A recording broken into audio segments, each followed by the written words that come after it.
Shalom, Aleichem, peace be upon you. Welcome back to the broadcast. I'm Shawn. Website can be found at scriptureandprophecy.com. That's where you go to find the archives. That's where you go to support this mission of truth. Well, this week, the entire week, we are going to be studying the book of Esther. And the reason for that is the spring feast are nigh. And we're going to be starting with the Feast of Purim.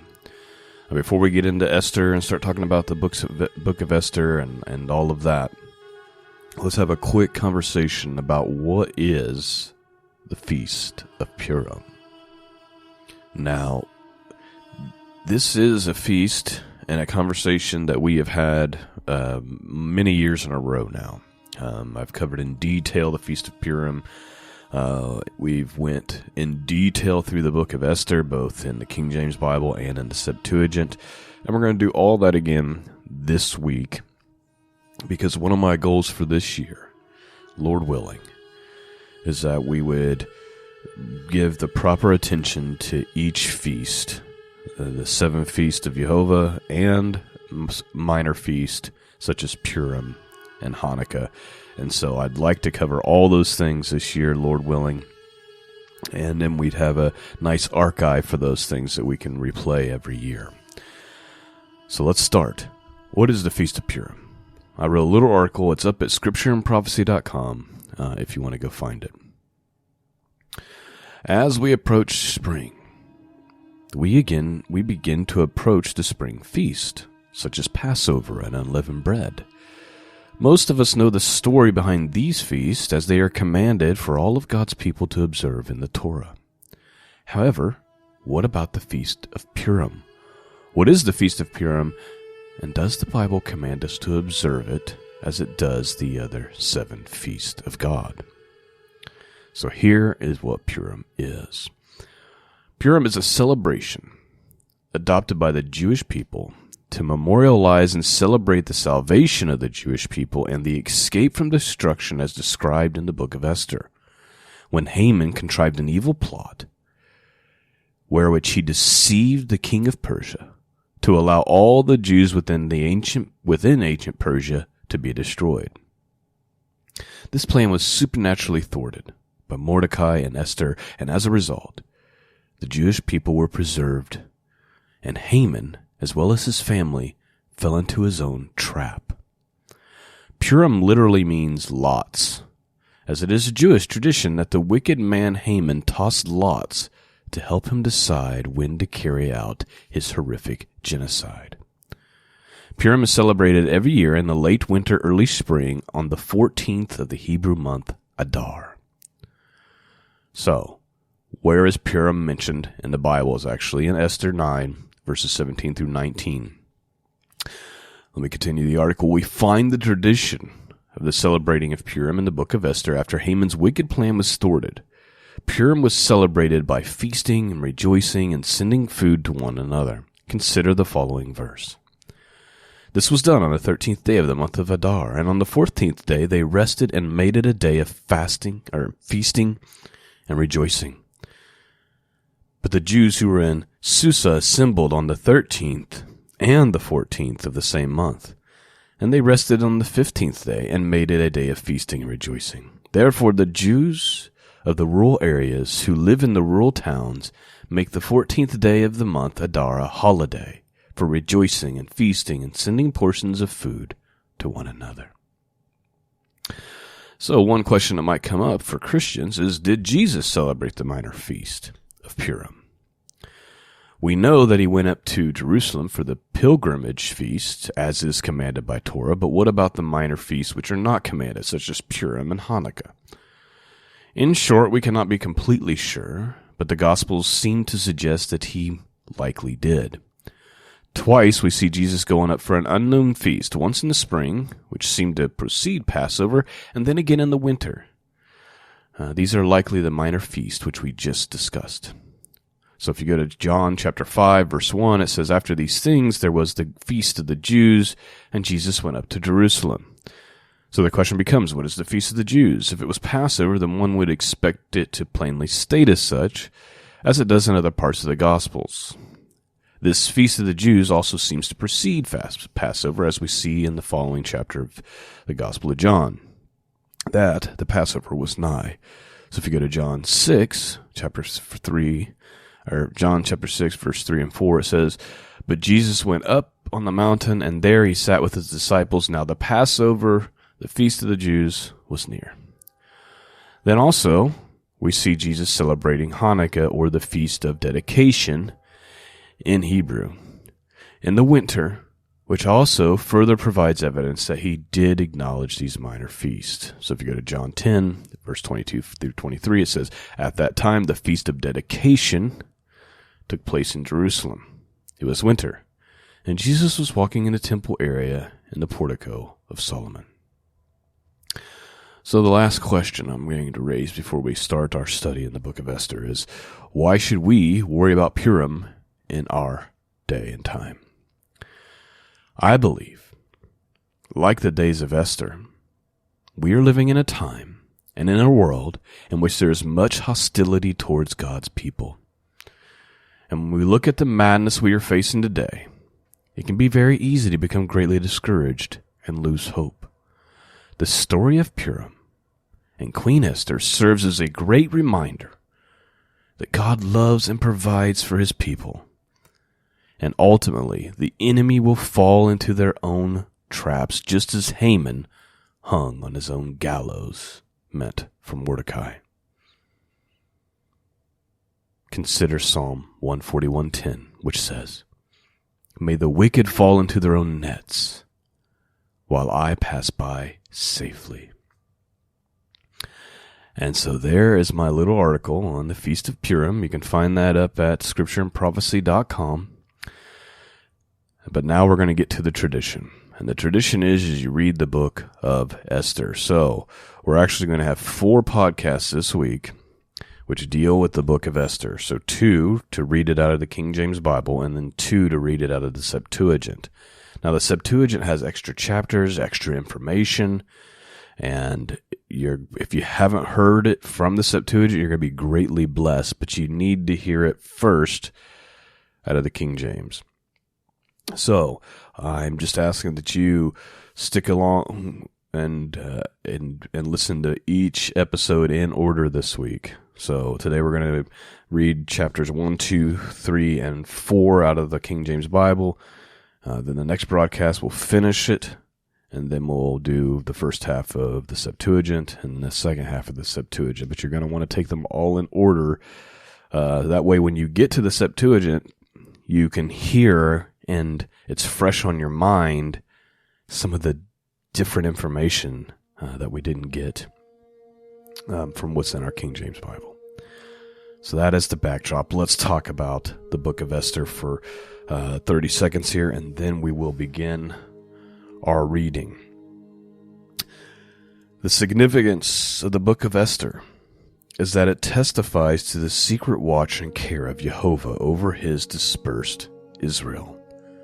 The name of God does not once occur, but in no other book of the Bible does his providence more conspicuous. A mere remnant returned to Jerusalem. The mass of the nation preferred the easy and lucrative life under the Persian rule. But God did not forsake them. What he does here for Judah, he's surely doing for all the covenant people. The book is in 7 parts. You have the story of Vashti. You have Esther made queen. You have the conspiracy of Haman, the courage of Esther, which brings deliverance, the vengeance, the Feast of Purim, and then the epilogue. These events recorded in Esther cover a period of 12 years. So there is our introduction to what we're doing this week. Now let's dig in and read the first 4 chapters from the book of Esther. Open up your hearts and see what the Word of God might have to say to you this morning. Let's begin. King James Bible, the book of Esther, chapter 1. Now it came to pass in the days of Ahasuerus, this is Ahasuerus which reigned from India even unto Ethiopia, over 127 provinces, that in those days when the king Ahasuerus sat on the throne of his kingdom, which was in Shushan the palace. In the 3rd year of his reign, he made a feast unto all the princes and his servants, the power of Persia and Media, and the nobles and princes and provinces, being before him.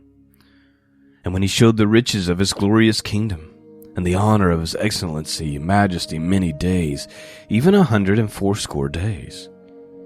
And when these days were expired, the king made a feast unto all the people that were presented in Shushan the palace, both unto great and small, 7 days, in the court of the garden of the king's palace,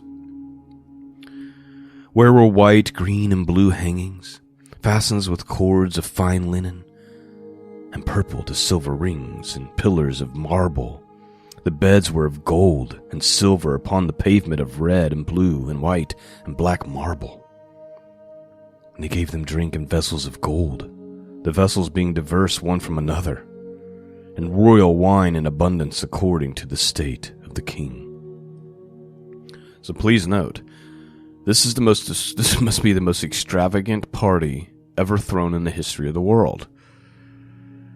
Not only does it go on forever, but look at what he's providing for everybody, and all this marble and red and black marble, and he gave each of the nobles gold cups to drink out of, and each one was unique. They had gold beds, it says. I mean, this is quite. The beds were of gold and silver, and they were sitting upon a pavement of red and blue and white and black marble. I mean, we talk about extravagant. So the king, he's trying to show off his kingdom and his power, and he's doing so very, very, very well. I'm sure any of these people were quite impressed. Verse 8. And the drinking was according to the law, none did compel. For so the king had appointed to all the officers of his house that they should do according to every man's pleasure. Also Vashti the queen made a feast for the women in the royal house, which belonged to the king Ahasuerus. And on the 7th day, when the heart of the king was merry with wine, he commanded Mahakman, Biztha, Harbona, Bigtha, and Agabatha, Zethar, and Carcass, and the 7 chamberlains that served in the presence of Ahasuerus, the king, to bring Vashti, the queen, before the king and the crown royal, to show the people and the princes her beauty, for she was fair to look on. But Queen Vashti refused to come at the king's commandment by his chamberlains. Therefore was the king very wroth, and his anger burned within him. So it's the last night of the party. The wine is flowing, and the king is very merry with wine, and he wants to show off his beautiful wife. Bring my beautiful wife out here so all these men can look at her. She decides not to come. And so we have what we see in which this is an issue that we should only see with in the ungodly, but unfortunately we see it with those who claim to be Christian as well. We have a disobedient wife, but we also have a husband not honoring his wife. Here's what Matthew Henry says. He says, it was certainly the king's weakness to send for Vashti into his presence when he was drunk, and in the company and abundance of gentlemen, many of whom it is likely were in the same condition. When his heart was merry with wine, nothing would serve him but Vashti must come, well dressed as she was, with the crown on her head, that the princes and people might see what a handsome woman she was. Hereby he dishonored himself as a husband, who ought to protect, but by no means expose the modesty of his wife, who ought to be to her a covering of the eyes, not to uncover them.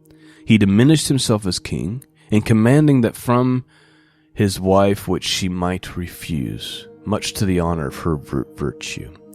It was against the custom of the Persians for women to appear in public, and he put a great hardship upon her when he did not court, but commanded her to do so uncouth a thing, and to make her a show. If he had not been put out of the possession of himself by drinking to excess, he would not have done such a thing. but would have been angry at the one that should have mentioned it. When the wine is in, the wit is out, and men's reasons departs from them.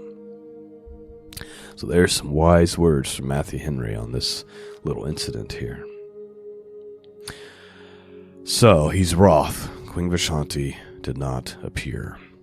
Verse 13, Then the king said to the wise men which knew the times, for so was the king's manner toward all that knew law and judgment.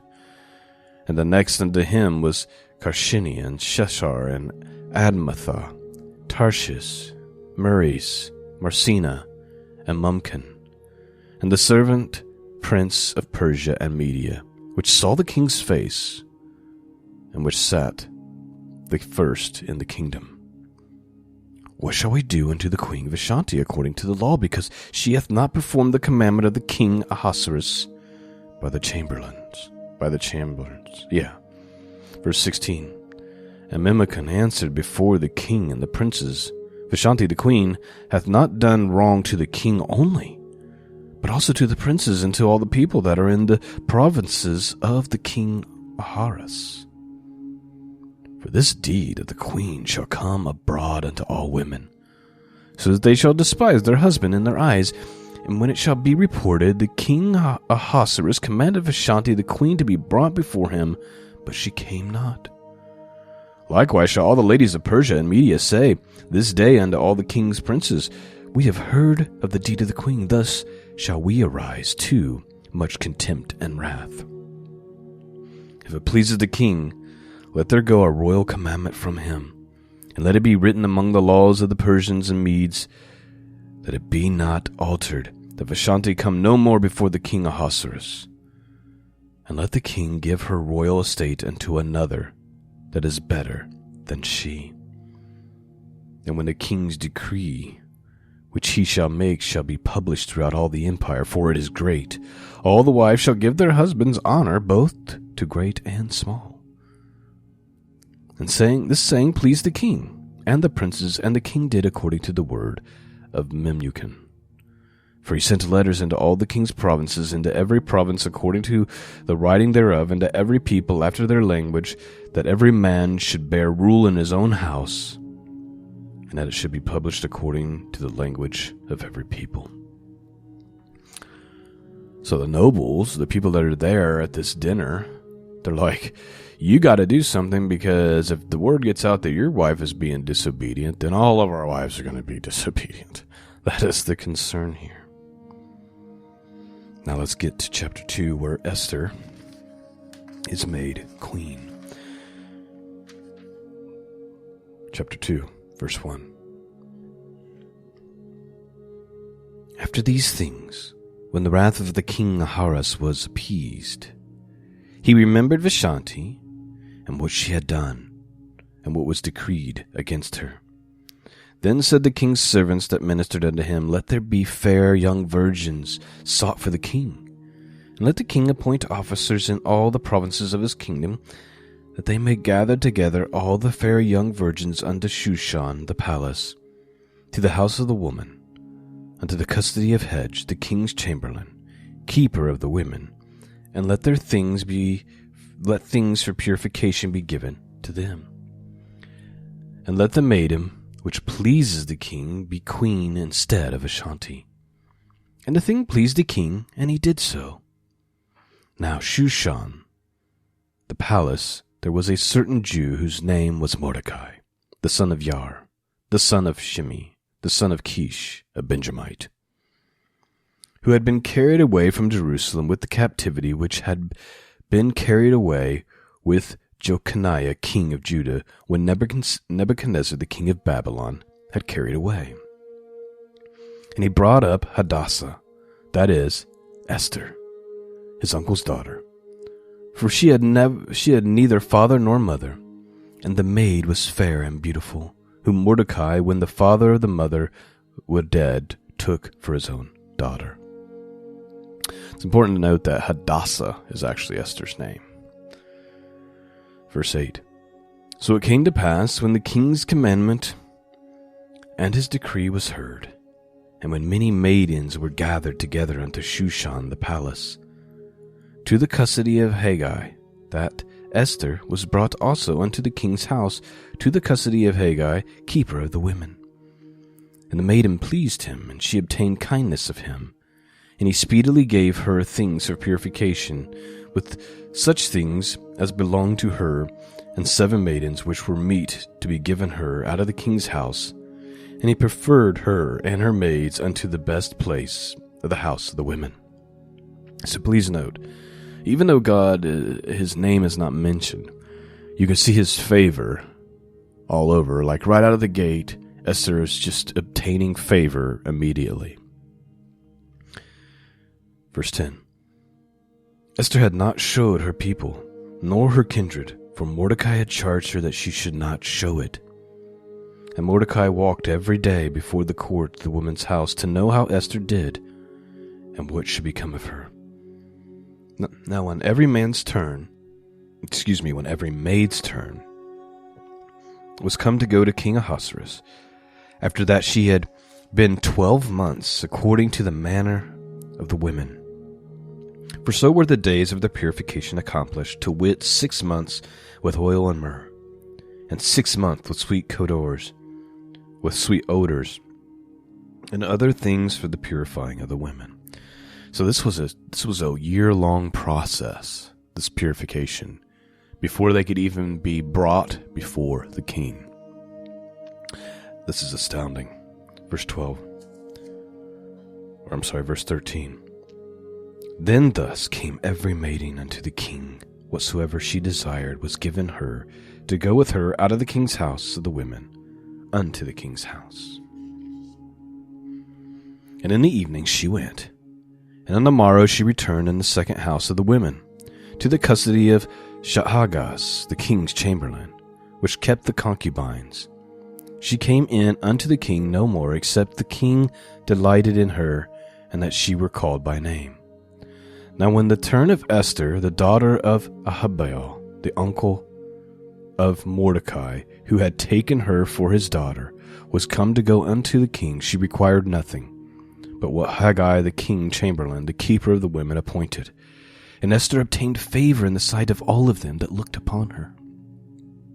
So Esther was taken unto the king Ahasuerus into his house royal in the 10th month, which is the month of Tebeth, in the 7th year of his reign. And the king loved Esther above all the women, and she obtained grace and favor in his sight more than all the virgins, so that he set the royal crown upon her head and made her queen instead of Vashti. Then the king made a great feast unto all the princes and the servants, even Esther's feast. And he made a release to the provinces and gave gifts according to the state of the king. And then when the virgins were gathered together the second time, then Mordecai sat in the king's gate. And Esther had not showed her kindred nor her people as Mordecai had charged her. For Esther did the commandment of Mordecai, like as when she was brought up with him. So what the scripture is getting at here is that Esther had not revealed to anyone or to the king that she was Jewish. Mordecai had commanded her not to disclose that information. Verse 21. In those days when Mordecai sat in the king's gate, 2 of the king's chamberlains, Bigthan and Teresh, of those who kept the door, were wroth, and sought to lay hand on the king Ahasuerus.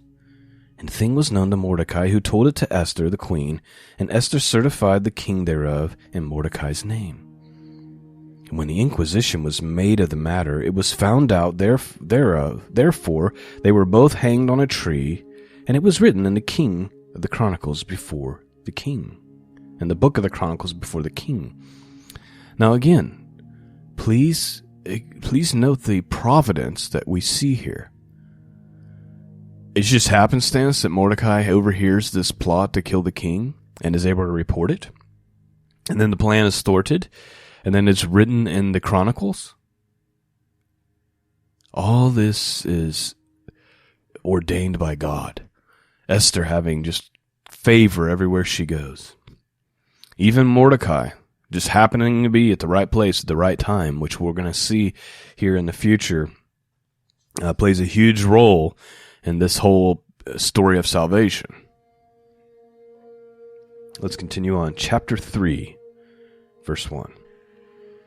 After these things did King Ahasuerus promote Haman, the son of Hammedatha, the Agagite, and advanced him, and he set his seat above all the princes that were with him.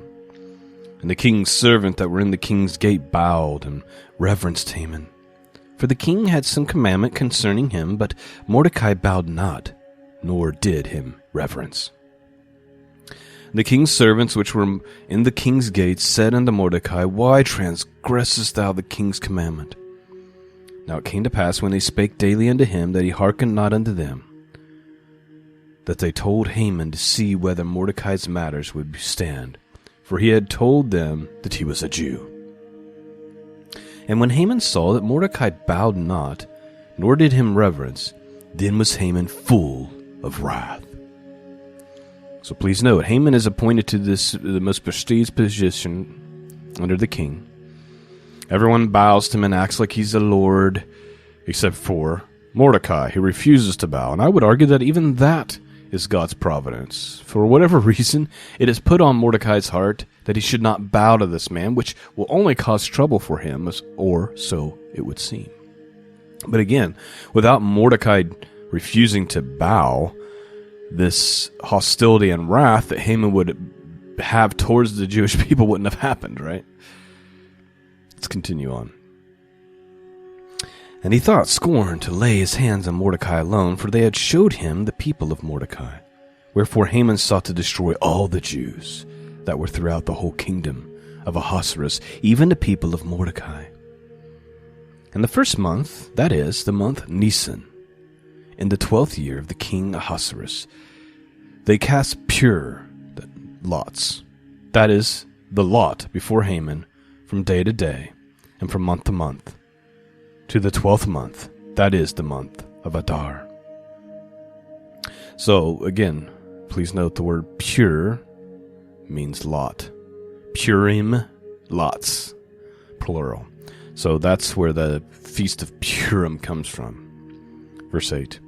And Haman said unto King Ahasuerus, There is a certain people scattered abroad and dispersed among the people in all the provinces of thy kingdom.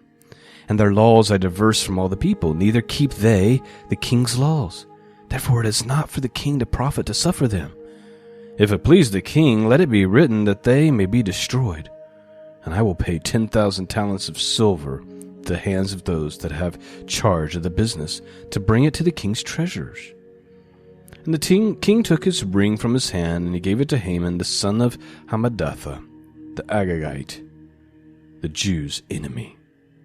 And the king said unto Haman, The silver is given to thee, the people also to do with them as it seemeth good to thee. Then were the king's scribes called on the 13th day of the first month, and there it was written according to all that Haman had commanded unto the king's lieutenants, and to the governors that were over every province, and to the rulers of every people of every province, according to the writing thereof, and to every people their language. And the name of the king Ahasuerus was written, and sealed with the king's ring. And the letters were sent by post unto all the king's provinces, to destroy, to kill, and to cause to perish all Jews, both young and old, little children and women, and in one day, even upon the 13th day of the 12th month, which is the month of Adar, to take the spoil of them for a prey.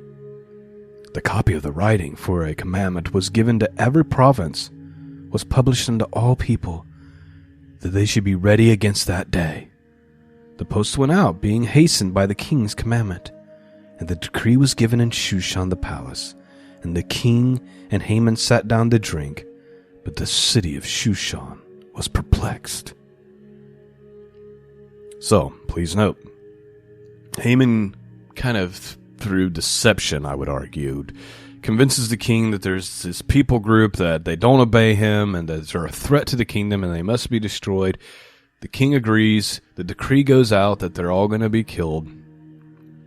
And of course, the whole palace of Shushan, the city of Shushan, is perplexed. Like, they can't believe this is actually happening. But of course, it is. We're going to read one more short chapter here, It's only 17 verses, chapter 4, and that'll be the end of our study for today. And then, Lord willing, we will resume and finish the King James version of this story tomorrow. Let's take a quick look at chapter 4. This is important because this has to do with kind of the response to this by the people of God. So let's have a look. Verse 1, when Mordecai perceived all that was done, Mordecai rent his clothes, put on sackcloth with ashes, and went out into the midst of the city, and cried with a loud and bitter cry, and came even before the king's gate. For none might enter into the king's gate clothed with sackcloth. So the first thing that Mordecai does is he humbles himself. Right? That's what the point of renting your clothes and putting on uncomfortable clothes and putting ashes or dust on top of your head. It was about making yourself as uncomfortable as possible as a form of humility before God. Verse 2, and he came even before the king's gate, for none might enter into the king's gate clothed with sackcloth. And in every province, whithersoever the king's commandment and his decree came, there was great mourning among the Jews, and fasting, and weeping and wailing, and many lay in sackcloth and ashes. So God's people responded with fasting and with humility. This is great wisdom. Imagine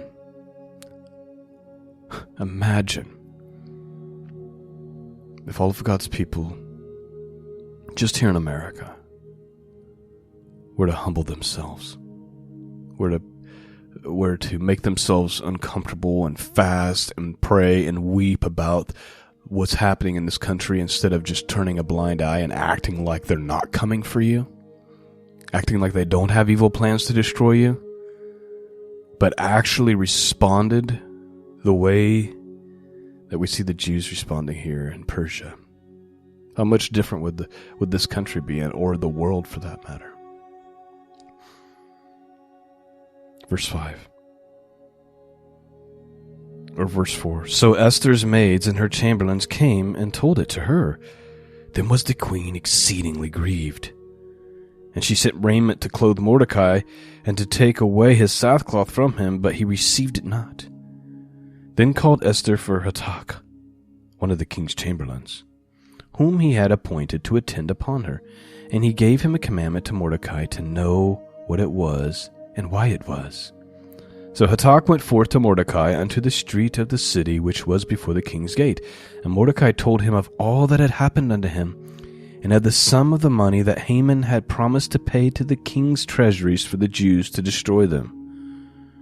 Also he gave him a copy of the writing and the decree that was given to Shawn to destroy them, to show it unto Esther, and to declare it unto her, and to charge her that she should go in unto the king, to make supplication unto him, to make request before him for her people. And Hatak came, and he told Esther the words of Mordecai. And again Esther spoke unto Hatak, and gave him a commandment unto Mordecai. All the king's servants and people of the king's provinces do know that whatsoever, whether a man or a woman, shall come unto the king in the inner court, who is not called, there is one law of his to put him to death, except such to whom the king shall hold out a golden scepter, that he may live. But I have not been called to come in unto the king these 30 days. And they told Mordecai Esther's words.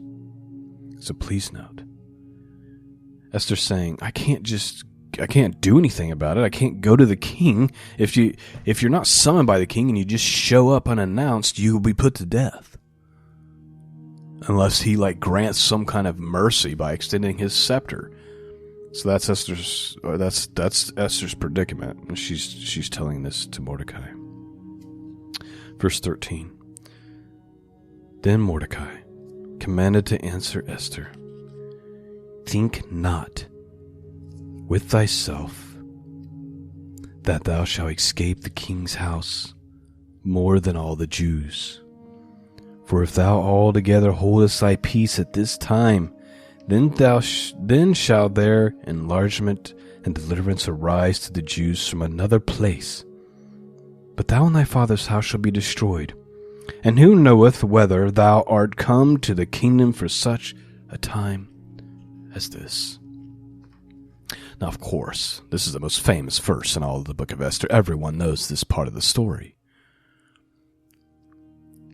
But consider what Mordecai is saying. He's saying, if you hold your peace during this time, like if you think that you're just going to be quiet and kind of hang out on the sidelines, no one's going to notice you and you're going to escape all this, God is still going to deliver his people through another means. So that's number one. Number one is that regardless, God's going to deliver his people. It'll either be you or it'll be somebody else, but that's going to happen. But number two, don't think for a second that you will escape if you hold your peace and try to play on the sidelines. This is what many pastors, many Christians, many men in our country and around the world are doing today. They think if I hide, if I don't say anything, if I keep my opinions to myself, then me and my family will be protected. That, you know, the evil governments and the people who want to destroy God's people, they won't come for me because they won't know that I even exist, and I'm just going to kind of hide here in the sidelines. But Mordecai's like, don't think that that's going to work out for you. Furthermore, do you not think that the reason you're in the place and the position that you're in right now is for this very reason? Do you think that you were a little Jewish orphan who was adopted by her uncle and suddenly you're queen of all of Persia? Do you think that came by accident? Or is that God's design and provision? And even some of us need to look at our lives and remember where we came from and say, is this all an accident? Or does God have a purpose for my life? We're almost done here. Verse 15, then Esther bade them return Mordecai this answer. This is the godliness of Esther. Go, gather together all the Jews that are present in Shushan, and fast ye from me. Neither eat nor drink 3 days, night or day. I also and my maidens will fast likewise. And so I go in unto the king, which is not according to the law, and if I perish, I perish. So Mordecai went his way, and he did according to all that Esther had commanded him. Esther needs to be given incredible credit here. Try to understand. For the last many years, she's been living in the ultimate luxury. She has servants. She has wealth. There's nothing that's not at her disposal. Nothing that she doesn't have access to. There's never a need in her life that's not met instantly. She's the queen of Persia. She doesn't even... Listen, Mordecai had to send notice to her that this was even going on. Because people who live in these type of conditions, they are completely disconnected from what's going on in the real world, right?